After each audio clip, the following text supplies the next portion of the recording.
Hello বন্ধুরা, তো আমরা এখানে ভুবনেশ্বরের ধাউলিতে এসেছি। আমার আগের একটা ব্লগে আপনাদেরকে বলেছিলাম যে আমি একটা মন্দিরে এসেছি ধাউলিগিরিতে। তো ওইখানে ওই মন্দিরের পিছন হয়ে আমরা এখানে এসে গেছি। তো এটাকে বলি পিস অফ পাগাডা। তো এত এত সুন্দর দেখতে আর কি। তো অনেকটা সিঁড়ি উঠে যেতে হয় আর কি। তো মা তো আর যেতে পারিনি, মা বলেছে তোমরা যাও, আমি উঠতে পারবো না, তোমরাই গিয়ে আসো আর কি। তা কেন কি উঠে না, আর অনেক কিছু মানে ঘুরতে লাগে, তো মার তো আর ভালো লাগছিল না।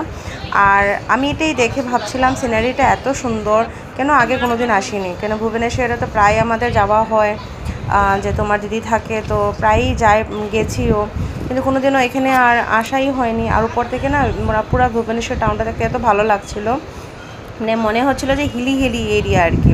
আর আমার না হিলি এরিয়া মানে পাহাড় এত ভালো লাগে, যেহেতু ছোটো থেকে এগুলো জায়গায় থেকে এসেছি অরুণাচলে, তো দেখতে এত দারুণ লাগে, ভালো লাগে আর কি দেখতে। ওয়েদারটা গরম ছিল কিন্তু এখানে এত হাওয়া ছিল আর কি, বেশ ভালো লাগছিলো।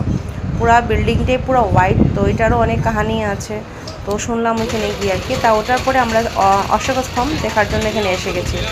তো এখানে অনেকটা ফটো সেশন এগুলো করলাম। তো কীরকম লেগেছে আমার ব্লগটা নিশ্চয়ই লাইক সাবস্ক্রাইব করবেন আপনারা। আর তারপরে আমরা খেয়ে দিয়ে চলে গেছিলাম, আমাদের ভিডিও ফ্ল্যাটে চলে গেছিলাম। তো কীরকম লেগেছে নিশ্চয়ই জানাবেন।